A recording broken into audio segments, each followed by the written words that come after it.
What's up, good people? Welcome here to our continuation of our previous video that we had earlier on about mental health and hygiene. And in this episode, this conversation is going to revolve mainly around the role of both men and women in mental health and hygiene, and also the myths and misconceptions surrounding mental health and hygiene. And yes, as always, I am your host, Cleodinah. And I am Mtunji, and I have a saying that is going to help you in this conversation. And it goes, that which does not kill you makes you stronger. Hi everyone, it's Hans. And I hope you guys are okay. well, okay, how are you? Fine, thank you. Did you buy the parts for your girlfriend? Niambia naanza kushare this month. Okay guys, so let's dive into our conversation today. So as I had already told you earlier, today's conversation is about the role of both men and women in mental health and hygiene.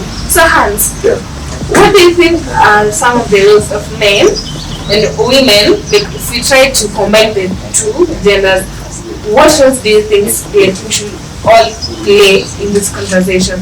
In this issue, on this issue? Okay, the first role I think both genders should play in the role of menstrual health and hygiene is being advocates of menstrual health and hygiene from our parents to our friends, to our siblings. Yeah. We need to teach each other about menstrual health and hygiene. Advocacy is really one of the biggest roles that I think all of us do. Yes, because like advocacy is, I think it covers a very large area of people. It's able to reach a broader audience. Yes. That's a very unique. I feel like for me the role is starts from us women. So at a personal level, your role is to ensure that you are okay personally. Do you have necessary products? Are you okay psychologically? Because personally, menstruation is not about just the menstruating, but we have emotions. There's a lot happening, a lot. But then we'll talk about that on the myths and misconceptions. But what I'm trying to say is, it starts from us. And then from us, we have fellow women their role is to support us in knowing if we're okay, just supporting each other. And from the story I said before, just helping each other. When a woman comes to you personally and tells you, I don't have this and this, you should be able to help. So that is the role. So in that, let me add something to that. I think in that whatever the comment that said, women should also share their experiences and stories with their other fellow women. Yeah. You know when fellow women, also everyone. Okay, because I know to say okay, sour yeah, we should also share experiences with our fellow ladies and men, and this will give someone to see that but the you are wife and the specific is unique. It's somewhere someone, because you know you're not alone, you know there's someone out there who experiences the same thing, and it's completely normal to be able for me to experience what I'm experiencing right now. I'm saying I was reading somewhere a lady was terming it as a menstrual health buddy, like finding someone to talk to, finding someone to share what you're experiencing during your menstrual cycle. Common ground. Yeah. I was saying there's specific things I go through in my menstrual cycle you don't go through. Yeah. So it will just educate more people, and also just talk to, do you know, like for example, it's just an example. It's okay. Now, probably if I'm dating him, for example, I should tell him, he just knows I menstruate every month. But he doesn't know specifically what happens. There is PMS. PMS is premenstrual periods. That is changes we experience way before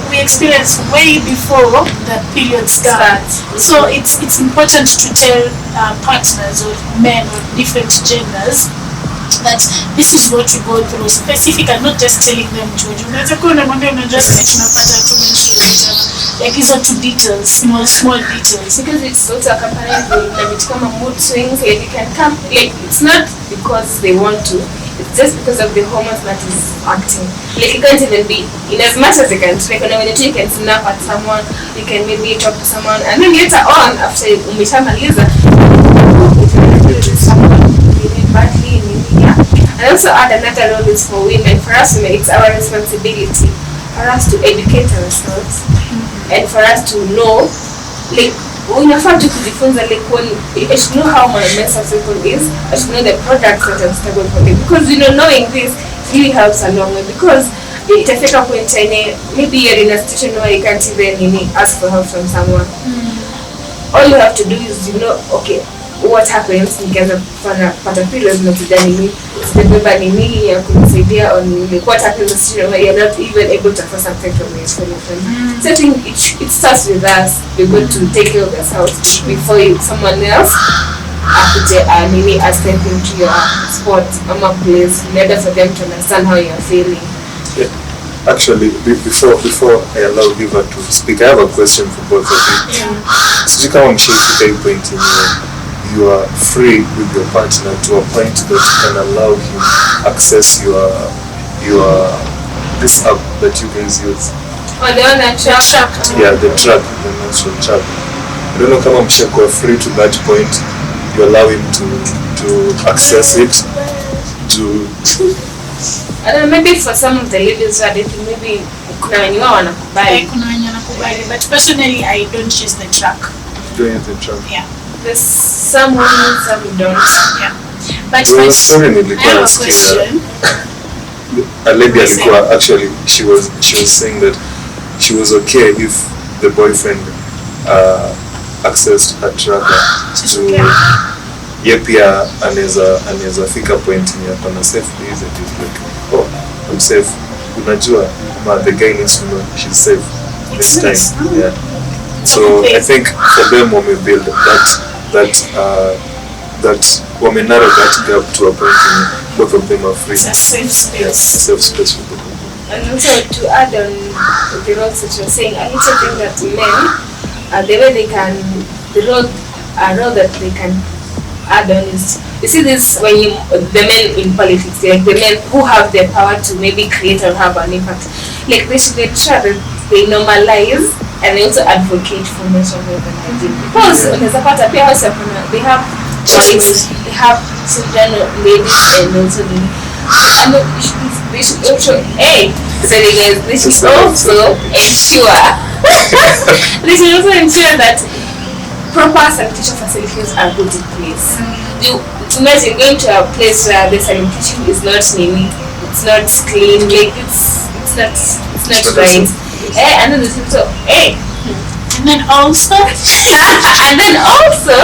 they should you see the edge and there's so mtani forgive sometimes my tongue gets lighter, so anyway there's to me but yeah, they should also ensure that they make it easier for women to be able to access the menstrual products starting from pads.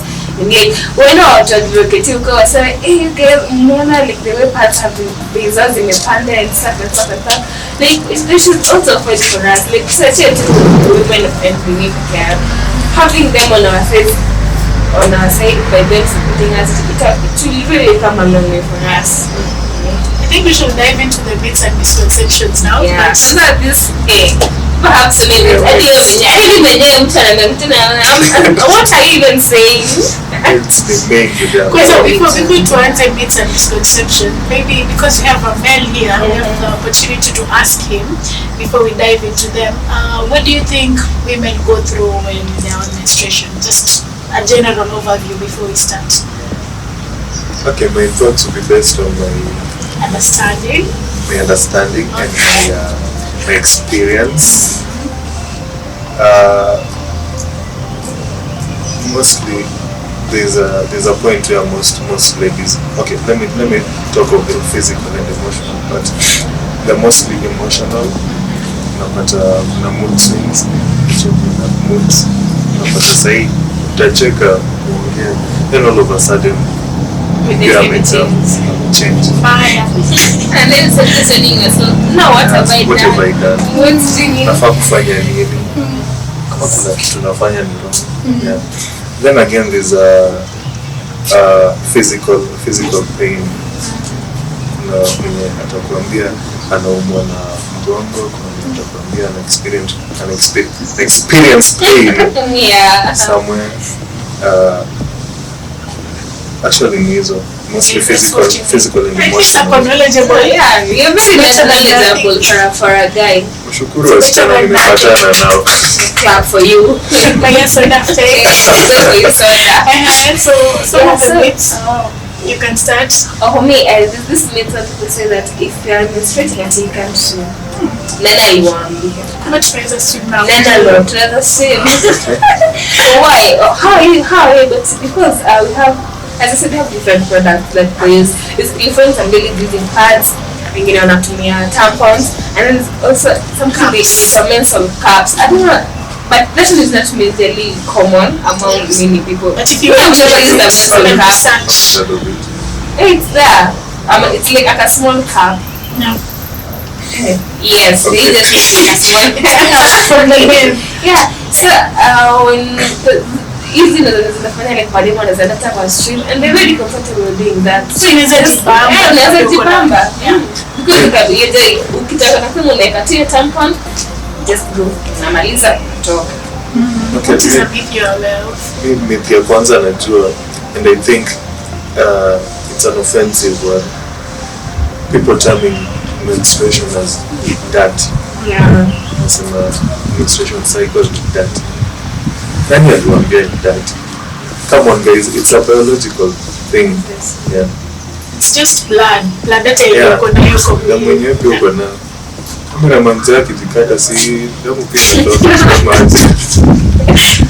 Okay, anyway, it's a biological process, and I feel like that's a myth. Yeah, it's not that. One actually. Yeah, it's just it's like to the mwenye ilikuwa tu kwa mwili inatoka. But when you want to understand it, instead of saying it's dirty, at least research about it. Learn more, at least to educate so that hata ukienda kwa give upon the possible kama like you're being arrogant because come on. Okay, there's another myth for us, people who are on menstruation or women who are on menstruation cannot do activities like physical activities, running, going to job. That's a myth too, because it's just something we go through, and you can just have products, and if you're in pain, you can take some painkillers, or if the pain persists, you see a doctor, and normal activities continue. So that's also a myth. Watu wanaweka maneno tu. The one that you said about period pain, sometimes ladies, I kindly notice that sometimes period pains may not be normal. Unaweza experience pain ingine hadi mwenyewe una feel like why am I experiencing this much pain? You see, maybe the reason why some of the girls will be experiencing that painful periods because maybe either you're developing a condition or you're already suffering from a condition. Some of them can be about you may have a cyst, fibroids, or endometriosis. So this is why we should normalize regular checkups. At least ndio ukijua usikuje kurealize later on, oh by the way, I am diagnosed with endometriosis and I'm in stage 4. Yeah. You see how difficult it will become later. It's too late for you even to start making a change. So we should normalize like going for checkups and knowing, getting to the root cause of why am I experiencing so much pain. So you're saying that term period pain is normal, it's a myth. It's a myth, like it's not normal. Yeah. If you're experiencing like really painful periods, kindly consider taking a doctor, like a gynecologist. So gynecologist, or I don't know, just anywhere and anyone who can. Any other myth? Actually, I think it's only that I've learned something from the myths. I used to think period pains are normal. Well, to some extreme, the extreme ones are not normal. Kuna wenye anaweza experience pain, wanatapika, you can't even walk, you can't even move. That is not normal. It's not normal. And then there's also another thing where people say that for ladies if you are experiencing, so kama umesema like you can't do physical activity. Yeah. That's a need. Because unaweza pata like you say an experience ana nini she's menstruating. But still atamka asubuhi aende kazi afanye kazi very couldn't do it dunia ingesonga. Like imagine like kama madam if the ladies are experiencing their menses like wanaamka leo na hawaendi kazi kila mtu amelala kwa nyumba like kulikuwa na petition eti kuwe na holiday for a specific holiday for women to I'm hoping that the one day to continue advocating that for like a break for women like when they're menstruating. Anyway, yes. Yeah, so that's it from us, you guys. I hope you guys learned something new from us. And if you guys have other misconceptions and needs, kindly leave us a comment. Like, tunapitia comments zenyu zote na tunaye mnasema. So thank you guys so much for tuning in. Thank you for watching up to this far. And don't forget to subscribe, share, and comment. Yeah, hit that notification. Yes. Follow us on TikTok, Instagram, Facebook. Continue liking and commenting. Yes. I guess this is a wrap. In case of any topics you want us to talk about, want us to touch on, and a story you've experienced somewhere and you feel like this is something that you also want us to talk about, kindly comment and we'll talk about it. Yeah, we'll go through all your comments. We'll make sure we deliver as per your expectations. Yes, exactly. Yes. Thank you so much guys for tuning in. Yes.